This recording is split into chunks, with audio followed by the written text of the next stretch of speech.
नमस्कार और आज की इस खास चर्चा में स्वागत है। आज हम नेपाल की उन हालिया घटनाओं पर गौर कर रहे हैं जिन्होंने सितंबर 2025 में काफ़ी सुर्खियां बटोरी। हमारे पास कुछ दस्तावेजी स्क्रिप्ट के अंश हैं और ये एक बड़े खासकर युवाओं के नेतृत्व वाले आंदोलन का एक तरह से कच्चा चिट्ठा पेश करते हैं। तो आज हमारा मकसद है इन घटनाओं के सिलसिले को समझना, है ना, ये जानना कि इनके पीछे कौन सी ताकतें काम कर रही थी और फिलहाल ज़मीनी हकीकत क्या है। ये सब हमें मिले स्क्रिप्ट के टुकड़ों के जरिए समझने की कोशिश करेंगे। और देखिए, कहानी शुरू होती है एक सोशल मीडिया बैन से। बड़ा अजीब लगता है सुनने में, कैसे डिजिटल दुनिया से जुड़ी एक पाबंदी ने सड़कों पर इतना बड़ा तूफान खड़ा कर दिया। ये अपने आप में एक बड़ा सवाल है। तो चलिए परत दर परत इसे खोलते हैं। तो कहानी की शुरुआत हुई, जैसा मैंने कहा, सोशल मीडिया पर लगी एक सरकारी रोक से। कई जाने माने प्लेटफॉर्म्स बंद कर दिए गए। अब हमारे एक स्रोत बताते हैं कि नेपाल के युवाओं के लिए ये सिर्फ टाइम पास का जरिया नहीं थे, ये उनकी आवाज़ थे, एक तरह से जुड़ने का तरीका थे, अपनी बात रखने का मंच थे। जैसा कि स्क्रिप्ट में एक प्रदर्शनकारी का जिक्र है जिसका कहना था वो हमें चुप नहीं करा सकते थे। सोशल मीडिया हमारी आवाज़ थी, उसे कैसे छीन सकते हैं। तो ये भावना बहुत प्रबल थी। बिल्कुल। और ये समझना बहुत जरूरी है कि इस पीढ़ी के लिए, जिसे हम जेन जी कहते हैं, सोशल मीडिया की अहमियत क्या है। ये सिर्फ दोस्तों से गपशप या तस्वीरें शेयर करने की जगह नहीं है। स्क्रिप्ट के अंश इस बात पर जोर देते हैं कि कैसे ये जानकारी साझा करने, विरोध प्रदर्शनों को संगठित करने और एक तरह की सामूहिक पहचान बनाने का अहम जरिया बन गया था। तो जब सरकार ने इस पर रोक लगाई तो इसे सिर्फ एक मामूली पाबंदी की तरह नहीं देखा गया।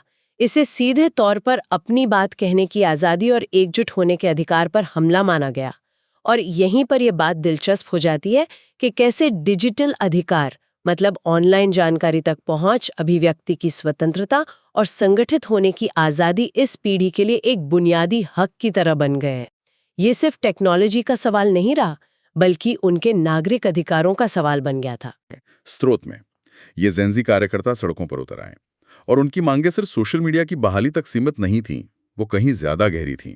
स्क्रिप्ट जोर देती है कि उनकी मुख्य मांगें थीं भ्रष्टाचार खत्म हो, भाई भतीजावाद यानी नेपोटिज्म पर रोक लगे और उनके डिजिटल अधिकार बहाल हों। तो ये लड़ाई सिर्फ एक ऐप या वेबसाइट की नहीं थी, ये तो पूरे सिस्टम में बदलाव की मांग कर रही थी। बिल्कुल सिस्टम पर सवाल था। और इस आंदोलन का नेतृत्व जेन जी के हाथों में होना अपने आप में बहुत मायने रखता है। स्क्रिप्ट के विवरणों से ऐसा लगता है कि ये पीढ़ी पिछली पीढ़ियों के आंदोलनों से कुछ अलग तरीके से सोचती है और काम करती है। उनकी शिकायतें शायद पुरानी हों, भ्रष्टाचार, बेरोजगारी, अवसर की कमी, ये सब पहले भी था, लेकिन उनके तरीके नए हैं। वे तकनीक के साथ पले बढ़े हैं, ऑनलाइन दुनिया उनकी अपनी है ना। उनकी सक्रियता अक्सर डिजिटल स्पेस में शुरू होती है, मीम्स, हैशटैग्स, ऑनलाइन पिटिशंस के जरिए, और फिर वो सड़कों पर उतरती है। अच्छा, तो ऑनलाइन शुरू होके ऑफलाइन तक? हाँ बिल्कुल।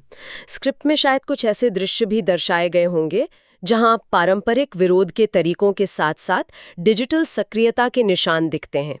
ये पीढ़ी शायद पारंपरिक राजनीतिक दलों और नेताओं से उतनी उम्मीद नहीं रखती और बदलाव के लिए ज्यादा सीधी कार्रवाई में यकीन रखती है। नेपाल के संदर्भ में ये देखना अहम है कि कैसे ये युवा ऊर्जा पुरानी गहरी जड़ों वाली समस्याओं से टकरा रही थी। लेकिन जैसा अक्सर ऐसे आंदोलनों में होता है, शांतिपूर्ण शुरुआत ज्यादा देर कायम नहीं रह सकी। स्रोत बताते हैं कि जल्द ही विरोध प्रदर्शन हिंसक झड़पों में तब्दील हो गए। सुरक्षा बलों और प्रदर्शनकारियों के बीच टकराव हुआ।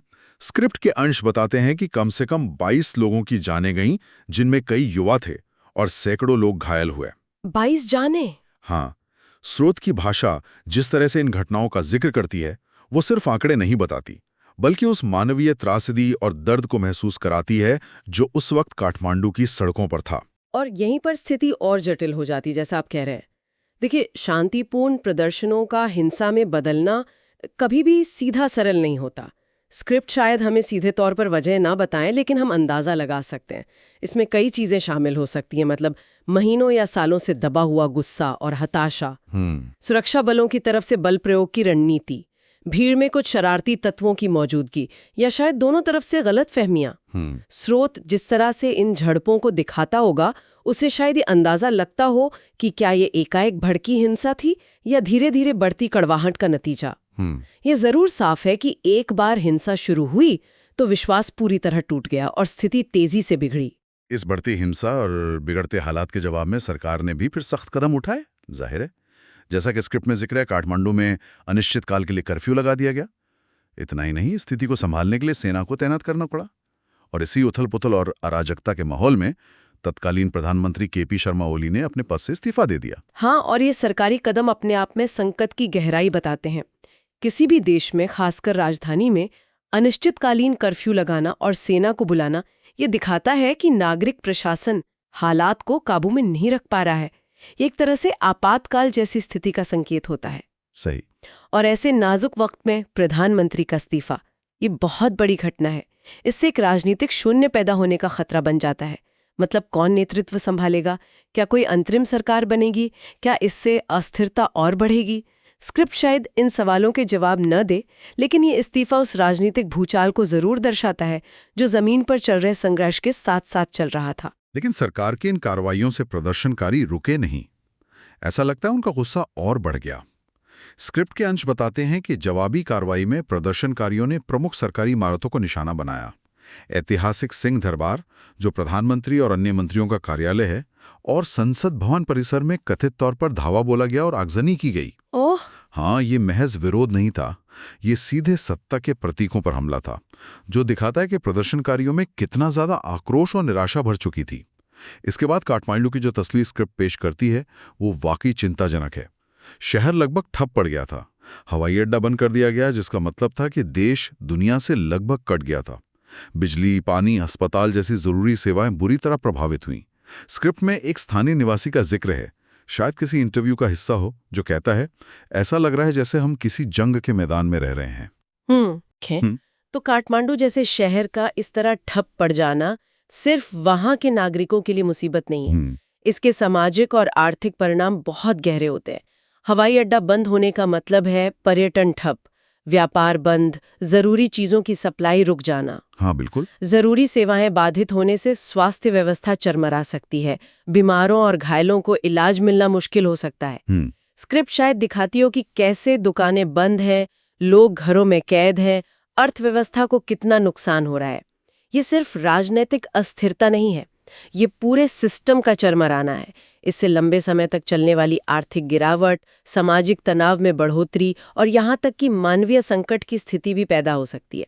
जाहिर है, नेपाल में जो कुछ हो रहा था, उस पर दुनिया भर की नजरें थीं। स्क्रिप्ट में अंतर्राष्ट्रीय प्रतिक्रियाओं का भी जिक्र है। कई देशों और अंतर्राष्ट्रीय संगठनों ने चिंता जताई। पड़ोसी देश भारत ने अपने नागरिकों के लिए ट्रैवल एडवाइजरी जारी की, उन्हें नेपाल यात्रा न करने की सलाह दी।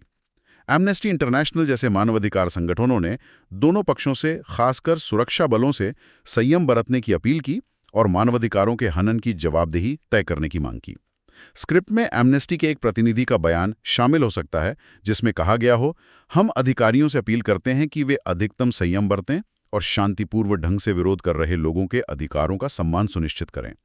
बल का अत्यधिक प्रयोग अस्वीकार्य है। हाँ, और इस अंतर्राष्ट्रीय ध्यान के कई पहलू होते हैं। एक तरफ ये सरकार पर एक तरह का नैतिक और कूटनीतिक दबाव बनाता है कि वो मानवाधिकारों का ख्याल रखें और शायद प्रदर्शनकारियों की मांगों पर बातचीत करने को तैयार हो। एमनेस्टी जैसे संगठन जमीनी हकीकत पर नजर रखकर और रिपोर्टिंग करके दुनिया को आगाह करते रहते हैं। सही। दूसरी तरफ इसमें भू राजनीतिक समीकरण भी शामिल होते हैं। जैसे भारत की ट्रैवल एडवाइजरी, ये सिर्फ अपने नागरिकों की सुरक्षा की चिंता नहीं दिखाती, बल्कि ये भी संकेत देती है कि भारत अपने पड़ोस में अस्थिरता को लेकर कितना चिंतित है और शायद उसका इस स्थिति पर क्या रुख है। हालांकि अंतर्राष्ट्रीय दबाव हमेशा कारगर हो ये जरूरी नहीं। कई बार सरकारें इसे अपने अंदरूनी मामलों में दखलंदाजी मानकर नजरअंदाज भी कर देती हैं।